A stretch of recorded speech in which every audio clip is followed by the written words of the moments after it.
आप सभी को एग्जाम नैनो में हार्दिक स्वागत है। आज की सेशन में हम लोग साइंस का 20 मोस्ट इम्पोर्टेंट एमसीक्यू क्वेश्चंस को डील करेंगे। और साइंस का जो पोर्शन है आपका जेएफडब्ल्यूसी एग्जाम में अगर हम लोग बात करें तो साइंस से आपका 20 क्वेश्चन पूछा जाएगा। तो 20 क्वेश्चन यानी कि आपका साइंस का एक एक सेट हम लोग अगर बात करें कि जब तक एग्जाम होगा तब तक लगभग लगभग 1000 साइंस का क्वेश्चन भी हम लोग यहाँ पर कंप्लीट करा देंगे आपको। और साथ ही साथ झारखंड जीके का क्लासेस आपका चल रही है। तो साइंस का जो आपका 20 क्वेश्चन पूछा जाएगा आपका एग्जाम में, एक क्वेश्चन का वेटेज 3 मार्क्स का रहेगा, नेगेटिव मार्क्स भी आपका कटेगा -1 मार्क्स। तो 60 मार्क्स का वेटेज आपको साइंस में देखने को मिलेगा। तो साइंस सेक्शन को बेहतर करने के लिए सबसे बेस्ट उपाय जो है वो है कि आप पहले थ्योरी पोर्शन को पढ़िए, बढ़िया से कॉन्सेप्ट को पढ़िए। और कॉन्सेप्ट को पढ़ने के बाद उससे बेस्ट आप एमसीक्यू क्वेश्चन को प्रैक्टिस कर लीजिए। तो यहाँ पर हम लोग एमसीक्यू क्वेश्चन डिस्कस करेंगे और नोट्स और टेस्ट सीरीज के लिए आप एप्लीकेशन को डाउनलोड कर सकते हैं, वहां से आप एक्सेस कर सकते हैं। पहला क्वेश्चन पूछा जा रहा है आज का सेशन का कि डॉल्फिन वर्गीकृत किया जाते हैं। हम लोग क्या जानते हैं कि डॉल्फिन किस प्रकार का जीव है? तो डॉल्फिन एक जलीय जीव है। किस प्रकार का जीव है? जलीय जीव। तो डॉल्फिन जलीय जीव होने के साथ साथ पूछा जा रहा है आपसे कि वो किस कैटेगरी में वर्गीकृत करेंगे उसको हम लोग, मत्स्य कैटेगरी में कि उभयचर में, सरीसृप में कि स्तनधारी में। तो डॉल्फिन एक जलीय जीव है और स्तनपायी जीव है। तो क्या याद रखना है कि स्तनधारी में जो है आपका कैटेगराइज होगा, स्तनधारी जलीय जीव है क्या? डॉल्फिन। डॉल्फिन से संबंधित और एक डाटा आप याद रखिएगा कि इंडिया का जो राष्ट्रीय जलीय जीव है, अगर आपसे एग्जाम में पूछ लिया जाए कि भारत का राष्ट्रीय जलीय जीव का नाम क्या है, तो भारत का जो राष्ट्रीय जलीय जीव है वो भी कौन है? आपका डॉल्फिन ही है। कौन सा dolphin? Dolphin Ganga dolphin. Ganga में पाए जाने वाला डॉल्फिन जो है, उस डॉल्फिन को हम लोग राष्ट्रीय जल जीव है, भारत का राष्ट्रीय जल जीव के कैटेगरी में आते हैं। तो एग्जाम में अगर पूछ लिया जाए आपसे कि भारत का राष्ट्रीय जल जीव का नाम क्या है, तो गंगा डॉल्फिन है। तो गंगा डॉल्फिन इंपॉर्टेंट है। डॉल्फिन का बहुत सारा कैटेगरी है, बट स्पेसिफिकली रूप से गंगा डॉल्फिन को ही हम लोग अपना राष्ट्रीय जल जीव मानते हैं। Move to the question number 2। और क्वेश्चन नंबर 2 आपसे पूछा जा रहा है कि निम्न में से सबसे मीठी चीनी कौन सा है? तो क्वेश्चन नंबर 2 आपका ये बायोलॉजी से है, इसका आंसर करने की कोशिश करेंगे कि मीठी चीनी कौन सा है। इसमें आपका टोटल चार चार शुगर का नाम है, फ्रुक्टोज, ग्लूकोज, माल्टोज और सुक्रोज।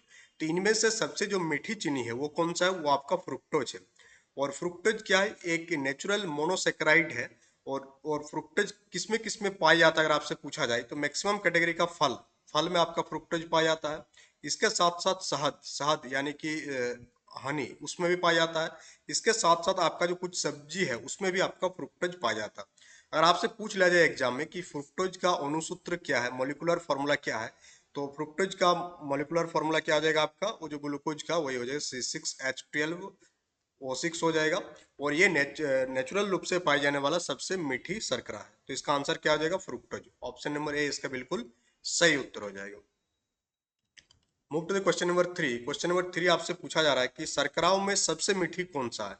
तो उसी क्वेश्चन को घुमाकर पूछा गया आपसे कि शर्करा में सबसे मीठी चीनी सबसे मीठी कौन सा है? फ्रुक्टोज, ग्लूकोज, सुक्रोज या लैक्टोज? तो जो फ्रुक्टोज है ये सबसे ज्यादा मीठा है। कौन सा? आपका फ्रुक्टोज। तो इसका भी आंसर क्या आ जाएगा? फ्रुक्टोज जो है आपका सबसे मीठी है। तो क्वेश्चन नंबर 3 का भी आंसर आपका ऑप्शन नंबर ए हो जाएगा। क्वेश्चन नंबर 4 आपसे पूछा जा रहा है कि कड़वाहट के लिए मानव जीभ का संवेदनशील क्षेत्र कौन सा? जब भी हम लोग कोई खाना खाते हैं तो कड़वाहट जब लगता है तो जीभ का कौन सा पार्ट सेंसिटिव होता है कड़वाहट के लिए? तो ये काफी इंपॉर्टेंट क्वेश्चन है, बार बार बहुत सारे एग्जाम में पूछा जाता है कि जीभ का कौन सा पार्ट किस चीज के लिए सेंसिटिव है। तो अगर हम लोग कड़वाहट के लिए बात करें तो अपना जीभ का जो पीछे भाग है उसमें हम लोगों का कड़वाहट का स्वाद हम लोग प्राप्त करते हैं। उसी प्रकार से जो जीभ का आगे वाला भाग है, जीभ का ये आगे वाला भाग है, अग्र छोर जो है, ये क्या है? मीठा के लिए। किसके लिए? मीठा। इसका डायग्राम बना दे रहे हैं, ये मीठा हो जाएगा। और एकदम पीछे का जो भाग है, ये वाला भाग, यहाँ पर एक कड़वाहट, ये क्या हो जाएगा? आपका कड़वाहट वाला पार्ट हो जाएगा। जो आपका ये साइड वाला है, साइड वाला खट्टा के लिए। साइड वाला किसके लिए? खट्टा। तो साइड वाला आपका खट्टा के लिए होगा जीभ का। जीभ का जो साइड पार्ट है वो खट्टा के लिए संवेदनशील है, आगे वाला पार्ट मीठा के लिए है, पीछा वाला भाग आपका कड़वाहट के लिए। तो ये इस टाइप के जो चीजें हैं, इस टाइप के चीजें अक्सर एग्जाम में पूछा जाता है जो डेली लाइफ से जुड़ा हुआ है, क्योंकि साइंस का सिलेबस आप देखेंगे वो साफ साफ लिखा हुआ कि जो डेली लाइफ का साइंस है वहीं से आपका पूछा जाएगा। क्वेश्चन नंबर 5 आपसे पूछा जा रहा है कि मटर पौधा, मटर एक पौधा हम लोग जानते हैं, तो मटर किस कैटेगरी का पौधा है ये आपसे पूछा जा रहा है। तो मटर जो है ये आपका साग है, क्या आपका साग के कैटेगरी में आ जाएगा है। और ये किस प्रकार का पौधा है, तो द्विबीजपत्री। कैसा है, द्विबीजपत्री। ये भी याद रखिएगा, पूछा जाता है एग्जाम में कभी कभी कि मटर द्विबीजपत्री है कि एक बीजपत्री है। तो मटर जो है ये आपका द्विबीजपत्री कैटेगरी में आएगा। साथ ही साथ मटर रबी फसल है कि खरीफ फसल है, तो मटर जो है आपका एक रबी फसल है। कौन सा फसल है, रबी। ये पॉइंट भी याद रखिएगा कि मटर किस प्रकार का फसल है आपका। नेक्स्ट पूछा जा रहा है आपसे कि फलियां जो है वो अत्यधिक पौष्टिक होती है क्योंकि उसमें प्रचुर मात्रा में क्या पाया जाता है जिसके कारण फलियां को अत्यधिक पौष्टिक माना गया है। तो फलियां में प्रोटीन पाए जाने के कारण फलियां को क्या माना गया, अत्यधिक पौष्टिक माना गया। अब फलियां में क्या क्या आ जाता है, अगर आपसे पूछ लिया जाए कि फलियां में क्या क्या आ जाएगा, जैसे मटर हो गया, मटर हो गया, अरहर हो गया, जितने भी प्रकार के दाल के कैटेगरी है वो आपका किस में आ जाएगा, फलिया के कैटेगरी में आ जाएगा। मूंगफली आ जाएगा, इसमें सोयाबीन भी आ जाएगा, सोयाबीन भी आपका फलिया के कैटेगरी में आ जाएगा। तो ये सारे जितने भी चीज है, जितने भी प्रोडक्ट है, इन सारे चीजों में प्रचुर मात्रा में क्या पाया जाता है, प्रोटीन पाया जाता है। इसी के कारण इसको पौष्टिक माना गया, अत्यधिक पौष्टिक माना गया। और साथ ही साथ ये जैसे मटर का जड़ हो गया, अरहर का जड़ हो गया, इन सारे के जड़ों में, जड़ों की जो ग्रंथि होती है उसमें नाइट्रोजन का स्थिरीकरण होता है। Move to question number 7। और क्वेश्चन नंबर 7 आपसे पूछा जा रहा है कि थायराइड ग्रंथि थायरॉक्सिन स्रावित करने के लिए उत्तेजित करने वाला अंतस्रावी हार्मोन कौन सा है। तो हम लोग क्या जानते हैं कि जो थायराइड ग्रंथि होता है, थायराइड ग्रंथि से कौन सा हार्मोन रिलीज होता है, तो थायराइड ग्रंथि से थायरॉक्सिन नामक हार्मोन रिलीज होता है। तो कौन सा हार्मोन रिलीज, थायरॉक्सिन जो रिलीज होती है उसके लिए थायरॉक्सिन रिलीज होने से पहले उसको उत्तेजित करना होता है। तो उसको उत्तेजित करने के लिए कौन सा हार्मोन काम करता है, तो उसको करता है टीएसएच। कौन करता है, टीएसएच हार्मोन से उत्तेजित होकर ही थायरॉक्सिन हार्मोन रिलीज होता है। और टीएसएच का फुल फॉर्म अगर आपसे पूछा जाए कि टीएसएच का फुल फॉर्म क्या है, तो टीएसएच का फुल फॉर्म हो जाएगा आपका थायराइड स्टिमुलेटिंग हार्मोन। यानी कि वो हार्मोन जो थायराइड को क्या करता है, स्टिमुलेट करता है। और अगर टीएसएच रिलीज नहीं होगा तो फिर थायरॉक्सिन हार्मोन भी आपका नहीं बनेगा, क्योंकि बिना उत्तेजित किए वो हार्मोन आपका रिलीज होता नहीं है। तो टीएसएच का फुल फॉर्म याद रखिएगा, थायराइड स्टिमुलेटिंग हार्मोन है। और ये टीएसएच जब स्टिमुलेट करता है थायराइड ग्रंथि को, तब आपका थायराइड ग्लैंड से आपका क्या रिलीज होता है, थायरॉक्सिन हार्मोन आपका रिलीज होता है। और पूछा जाए कि ये जो टीएसएच है इसका निर्माण कहाँ पर होता है, तो इसका निर्माण आपका पीयूष ग्रंथि में होता है। किसमें होता है, पीयूष ग्रंथि।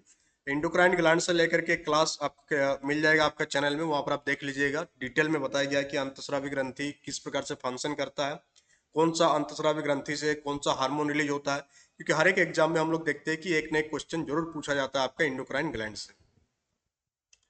पूछा जा रहा है आपसे कि थायराइड ग्रंथि की खराबी किसकी कमी के कारण होती है। तो ये आप सभी को पता होगा कि आयोडीन की कमी से जो है थायराइड ग्रंथि की खराबी स्टार्ट हो जाता है। तो इसका आंसर क्या हो जाएगा आपका, आयोडीन हो जाएगा।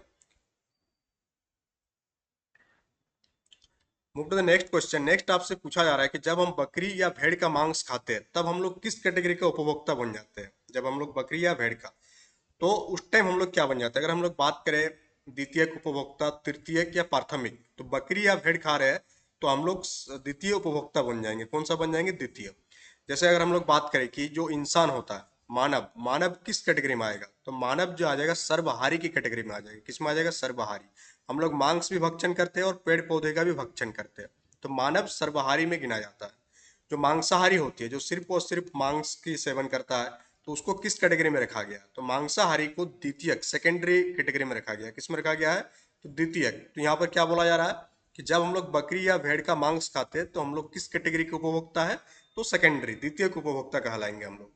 तो जो शाकाहारी होती है, जो सिर्फ और सिर्फ पेड़ पौधे के पर ही आश्रित होते हैं, ये लोग क्या होती है, प्राइमरी होती है, प्राथमिक उपभोक्ता। कौन सा, प्राथमिक। या हम लोग उत्पादक की बात नहीं करें, उपभोक्ता की बात करें। उत्पादक जो जनरेट करता है, उपभोक्ता जो उत्पादक द्वारा जनरेट किए हुए एनर्जी का शोषण करता है। अगर हम लोग बात करें कि प्राथमिक उत्पादक कौन सा है, मेन, तो प्राथमिक उत्पादक क्या है आपका, क्या हो जाएगा, इसका आंसर आप लोग सभी को पता होगा। प्राथमिक उत्पादक क्या हो जाएगा, पेड़ पौधा। कौन सा हो जाएगा, पौधे। तो पौधे प्राथमिक उत्पादक की कैटेगरी में आएगा। क्लियर क्लियर हो गया यहाँ पर। Move to question number 10। और अब आपका जो क्वेश्चन पूछा जा रहा है क्वेश्चन नंबर 10 से, यहाँ आपका फिजिक्स से स्टार्ट हो जाएगा। तो एंगस्ट्रम किसकी इकाई है, ये आपसे पूछा जा रहा है। इसका आंसर करने की कोशिश करेंगे कि एंगस्ट्रम किसकी इकाई है। तो एंगस्ट्रम जो है आपका किसकी इकाई हो जाएगा, तरंगदैर्घ्य का, वेवलेंथ। वेवलेंथ की इकाई क्या है, एंगस्ट्रम है। तो क्वेश्चन नंबर 10 का आंसर आपका ऑप्शन नंबर ए हो जाएगा।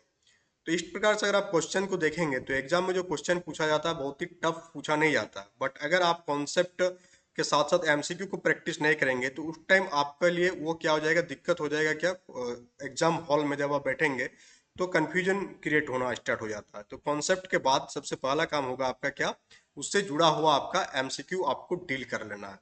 तो एंगस्ट्रम किसकी इकाई है, तरंगदैर्घ्य यानी वेवलेंथ की इकाई है। अगर आपसे पूछ लिया जाए कि एक एंगस्ट्रम का वैल्यू कितना होता है, तो एक एंगस्ट्रम का वैल्यू होता है 10⁻⁻10 मीटर। इस डाटा को भी याद रखिएगा कि एक एंगस्ट्रम किसके बराबर होती है, 10⁻⁻10 मीटर के बराबर होता है। क्वेश्चन नंबर 11 आपसे पूछा जा रहा है कि प्रकाश वर्ष किसकी इकाई है, लाइट ईयर किसकी यूनिट है, समय की, गति की, दूरी की, या प्रकाश की तीव्रता की। तो यहाँ पर सबको ही क्या, मैक्सिमम लोग हड़बड़ी में क्या कर देते हैं कि प्रकाश की तीव्रता मार देते हैं। क्या मार देते हैं, प्रकाश की तीव्रता नहीं, दूरी। दूरी की सबसे बड़ी इकाई जो है वो प्रकाश वर्ष है। डिस्टेंस की इकाई है क्या, प्रकाश वर्ष, लाइट ईयर। अगर आपसे पूछा जाए कि 1 लाइट ईयर बराबर कितना होता है, तो 1 लाइट ईयर बराबर होता है आपका 9.46 इंटू 10⁻15 मीटर। इस डाटा को याद रखिएगा, काफी इंपॉर्टेंट डाटा है, बहुत बार एग्जाम में पूछा गया है कि 1 लाइट ईयर किसके बराबर होती है, तो 9.46 इंटू 10⁵ मीटर के बराबर होती है एक लाइट ईयर, एक प्रकाश वर्ष। और एक प्रकाश वर्ष क्या है, तो प्रकाश द्वारा एक वर्ष में तय की गई दूरी। अगर आपसे इसका डेफिनेशन पूछ लिया जाए तो डेफिनेशन क्या आ जाएगा, प्रकाश द्वारा, लाइट के द्वारा, प्रकाश द्वारा एक वर्ष में, कोई लाइट है एक साल में जितना दूरी तय करता है उसी को हम लोग कहते हैं प्रकाश वर्ष। प्रकाश द्वारा एक वर्ष में तय की गई दूरी, एक वर्ष में तय की गई दूरी, एक साल में वो जितना डिस्टेंस कवर करेगी उसी को हम लोग लाइट ईयर के नाम से जानते हैं। तो यहाँ आपको क्लियर हो गया कि 1 light year equal to 9.46 into 10⁻15 metre होता है। सेशन अच्छा लग रहा है, सेशन को लाइक शेयर करते रहिएगा और कमेंट बॉक्स में कमेंट कीजिएगा जो भी आपका डाउट होगा, और किस टॉपिक पर आपको वीडियो चाहिए ये भी आप कमेंट बॉक्स में कमेंट करके बताइएगा, तो उस टॉपिक पर आपका वीडियो रिलीज कर दिया जाएगा। साथ ही साथ एप्लीकेशन को डाउनलोड कर लीजिएगा, वहां से बैचेस वगैरह का एक्सेस आपको मिल जाएगा। और टेलीग्राम चैनल पर भी काफ़ी कुछ इंपॉर्टेंट इन्फॉर्मेशन डालते रहते हैं, जिसका वीडियो वगैरह नहीं बना पाते हैं, तो टेलीग्राम में आपको मिल जाएगा। क्वेश्चन नंबर 12 आपसे पूछा जा रहा है कि आवृत्ति को किसमें मापा जाता है, तो आवृत्ति को हर्ट्ज में मापा जाता है। किसमें, हर्ट्ज। हर्ट्ज का साइन क्या है, HZ, हर्ट्ज। तो आवृत्ति को हम लोग हर्ट्ज में मापते हैं। आवृत्ति का जो ऐसा यूनिट क्या है आपका, हर्ट्ज है। और अगर आपसे पूछ लिया जाए कि एक सामान्य व्यक्ति, एक सामान्य मनुष्य का कितना हर्ट्ज से कितना हर्ट्ज तक ध्वनि को सुन सकता है, तो एक नॉर्मल ह्यूमन का जो सुनने का रेंज होता है वो क्या होता है, नॉर्मल ह्यूमन। तो नॉर्मल ह्यूमन का हो जाएगा आपका 20 हर्ट्ज से लेकर के 20,000 हर्ट्ज तक, 20,000 से लेकर के 20,000 हर्ट्ज तक के आवृत्ति वाले ध्वनि को, साउंड को हम लोग सुन सकते हैं। अगर 20 हर्ट्ज से नीचे है तो भी हम लोग सुन नहीं पाएंगे, और 20 हर्ट्ज से बाहर का है तो भी हम लोग सुन नहीं पाएंगे। क्वेश्चन नंबर 13 आपसे पूछा जा रहा है कि एक परमाणु के केंद्र का धनावेशित हिस्सा क्या कहलाता है। अब कोई परमाणु है और उसका जो बीच वाला, उसका जो सेंटर पॉइंट है, सेंटर है, वो क्या रहता है, वो कौन सा आवेश रहता है, उसमें पॉजिटिव रहता है। और सेंटर के चारों ओर क्या होता है, ऑर्बिट होता है। ऑर्बिट में क्या घूमता है, आपका इलेक्ट्रॉन घूमता है, और इलेक्ट्रॉन में कौन सा आवेश होता है, नेगेटिव आवेश होता है। तो केंद्र का जो धनावेशित पार्ट है, पॉजिटिव पार्ट है, उसको हम लोग किस नाम से जानते हैं, तो उसे हम लोग नाभिक कहते हैं। क्या कहते हैं, नाभिक या न्यूक्लियस के नाम से हम लोग जानते हैं। तो यहाँ तक आपको चीजें यहाँ पर क्लियर हो रहा है कि किस प्रकार से क्वेश्चन एग्जाम में पूछा जाता है, और आप इन सब का आंसर आप कर भी पा रहे होंगे। तो इसी टाइप से डेली बेसिस पर जब आप सेशन को अटेंड करते हैं तो आपको फायदा ये होता है कि आपको काफी नई नई जानकारी मिलता है, और आप टेस्ट भी कर सकते हैं कि आपका प्रिपरेशन सही ढंग से हो रहा है या नहीं हो रहा है। नेक्स्ट क्वेश्चन आपसे पूछा जा रहा है कि एक ठोस का सीधे गैस में, यानी कोई पदार्थ है जो किस स्टेट में, सॉलिड स्टेट में है, और वो किस में कन्वर्ट हो जा रहा है, वो सीधा कन्वर्ट हो जा रहा है आपका गैसियस स्टेट में। किस में हो जा रहा है, गैस बन जा रहा है। तो इस प्रक्रिया को हम लोग किस नाम से जानते हैं, ये काफी इंपॉर्टेंट क्वेश्चन है, बहुत एग्जाम में अभी तक पूछा जा चुका है। तो इसे हम लोग ऊर्ध्वपातन के नाम से जानते हैं। ऊर्ध्वपातन में क्या होता है आपका, कोई पदार्थ है जो सॉलिड स्टेट में है, वो सॉलिड स्टेट से सीधा वो किस में कन्वर्ट हो जाती है, गैसियस स्टेट में कन्वर्ट हो जाती है। तो उस परिक्रम को, उस प्रक्रिया को हम लोग क्या कहते हैं, ऊर्ध्वपातन के नाम से हम लोग जानते हैं। तो क्वेश्चन नंबर 14 का आंसर आपका ऑप्शन नंबर ए हो जाएगा। Move to the question number 15। Question number 15 आपसे पूछा जा रहा है कि वो ताप जिस बिंदु पर ठोस, द्रव और गैसीय अवस्थाएं एक साथ रह सकती है, यानी कि एक ऐसा टेम्परेचर वाला पॉइंट जहां पर सॉलिड, लिक्विड और गैस एक साथ रह सकती है, उसे हम लोग क्या कहते हैं, उसे हम लोग त्रिक बिंदु, ट्रिपल पॉइंट के नाम से जानते हैं। क्वेश्चन नंबर 15 का आंसर आपका ऑप्शन नंबर डी हो जाएगा। तो यानी इस पॉइंट पर अगर हम लोग बात करें कोई एग्जांपल का, तो इस पॉइंट पर जो पानी का स्टेट है, पानी का जो गैसियस स्टेट है, तो वो क्या वेपर हो जाएगा। पानी का जो लिक्विड स्टेट है वो क्या हो जाएगा, जो द्रव है। और पानी का ठोस अवस्था क्या हो जाएगा, बर्फ हो जाएगा। तीनों क्या है, एक ही स्टेज में पाया जाता है। तो इसे हम लोग ट्रिपल पॉइंट त्रिक बिंदु के नाम से हम लोग जानते हैं। क्वेश्चन नंबर 16 आपसे पूछा जा रहा है कि 2G स्पेक्ट्रम में जी किस शब्द के लिए यूज किया जाता है। तो जी मतलब होता है जनरेशन। जी मतलब क्या होता है, जनरेशन। जैसा अभी 5G चल रहा है तो फिफ्थ जनरेशन, फिर 6G आएगा तो वो हो जाएगा क्या, आपका सिक्स जनरेशन हो जाएगा। यानी कि ये पीढ़ी को दर्शाता है। 17 आपसे पूछा जा रहा है कि रडार का आविष्कारक कौन है। उससे पहले आपको पता होनी चाहिए कि रडार का फुल फॉर्म क्या है। तो रडार का फुल फॉर्म, तो रडार का फुल फॉर्म भी एग्जाम में पूछा जाता है। तो रडार का फुल फॉर्म क्या हो जाएगा आपका, रेडियो। और ये वाला काफी बार हम इसको बता चुके हैं, जो D SSB वाला तैयारी करा रहे थे उस टाइम भी। Radio detection and ranging, radio detection and ranging. तो रडार का फुल फॉर्म क्या हो जाएगा आपका, रेडियो डिटेक्शन एंड रेंजिंग। तो रडार का आविष्कार किसने किया था, ये आपसे पूछा जा रहा है। तो रॉबर्ट वाटसन के द्वारा जो है रडार का आविष्कार किया गया था। 1935 में इसको पहली बार प्रयोग किया गया था। क्वेश्चन नंबर 18 पूछा जा रहा है गॉड पार्टिकल क्या है। तो गॉड पार्टिकल क्या है, तो हम लोग हिग्स बोसन को ही गॉड पार्टिकल के नाम से जानते हैं। किसको, हिग्स बोसन को हम लोग गॉड पार्टिकल के नाम से जानते हैं। क्वेश्चन नंबर 19 आपसे पूछा जा रहा है कि सीवी रमन को भौतिकी का नोबेल पुरस्कार कब प्राप्त हुआ। तो सीवी रमन को भौतिकी का नोबेल पुरस्कार जो है वो प्राप्त कब हुआ था आपको। इसका आंसर आपका क्या हो जाएगा, इसका हो जाएगा 1930, आजादी से पहले 1930 में सीवी रमन को भौतिकी में क्या मिला था, आपका नोबेल पुरस्कार आपको प्राप्त हुआ था। और भारत में सबसे पहली बार किसको नोबेल पुरस्कार प्राप्त हुआ, तो रविंद्रनाथ टैगोर को। क्वेश्चन नंबर 20 आपसे पूछा जा रहा है कि लोलक की कलाविधि, कलाविधि कितना होता है। तो लोलक का जो कालाविधि है, टाइम पीरियड है, उसका फॉर्मूला आज याद रखिएगा। टी इक्वल टू क्या होता है, 2 पाई √अंडर L/G। इससे इसके हिसाब से कौन सा आंसर हो जाएगा, यहाँ पर आप देखेंगे कि द्रव्यमान के ऊपर निर्भर करता है। तो जो टाइम पीरियड है, यहाँ पर मास कहीं दिख रहा है आपको, द्रव्यमान पर निर्भर नहीं है, लंबाई के ऊपर। तो हाँ, ये लंबाई के ऊपर आपका निर्भर करती है। तो किसके ऊपर, लंबाई के ऊपर। यहाँ पर आप सारी चीजों को लिख लेंगे कि पाई, तो पाई जी क्या है, स्थिरांक है, और एल जो है क्या आपका, लोलक की लंबाई है। तो एल क्या है आपका, यहाँ पर लोलक की लंबाई है। तो इस प्रकार से आज के सेशन में हम लोग टोटल 20 क्वेश्चन डिस्कस किए, और ये सारे क्वेश्चन किसी न किसी एग्जाम में अभी तक पूछा जा चुका है, इसलिए इंपॉर्टेंट क्वेश्चन है। और आने वाले टाइम में किसी एग्जाम में पूछा जा सकता है, खास करके JFW वाला एग्जाम में, और कहीं भी कोई दूसरा एग्जाम की भी अगर आप तैयारी कर रहे हैं और वहाँ अगर साइंस पूछा जा रहा है, तो इस प्रकार का क्वेश्चन आपको एग्जाम में देखने को मिलता है। और ये PDF आपको एप्लीकेशन में डाल दिया जाएगा, साथ ही साथ टेलीग्राम चैनल में भी डाल दिया जाएगा, वहाँ से आप PDF को एक्सेस कर सकते हैं। और बैच एक्सेस करने के लिए आप एप्लीकेशन को डाउनलोड कीजिएगा, और वहाँ से आप सारी चीज़ों को एक्सेस कर सकते हैं। तो JFW का सिलेबस के बारे में पहले हम लोग डिस्कस कर चुके थे कि किस प्रकार का सिलेबस इसमें आपको देखने को मिलेगा। तो चलिए हम लोग मिलते हैं नेक्स्ट सेशन में। Thank you for attending the session.